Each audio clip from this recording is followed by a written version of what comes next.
नितेश राणेंची अलीकडची जी वक्तव्य पोलिसांच्या संदर्भात येत आहे, एक सजग समाजाचा नागरिक म्हणून, एक कायदेतज्ञ, कायदे क्षेत्रातले एक व्यक्ती म्हणून तुम्हाला काय वाटतं की ही वक्तव्य जी आहे कारवाई होऊ शकते, माझं म्हणणं असं आहे त्याच्यावरती, पण पोलिसांनी कारवाई करून इग्नोर करावं.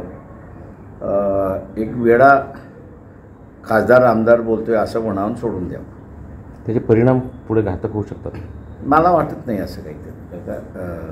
व्यक्तिमत्वावरती अवलंबून असतं त्या सगळ्या गोष्टी.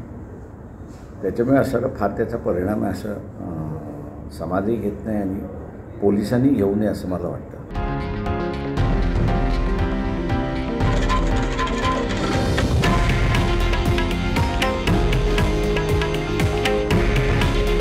हे आहे देशातील नंबर 1 न्यूज नेटवर्क आणि आपण पाहत आहात TV9 मराठी. काळजी तुमची, हित महाराष्ट्राचं.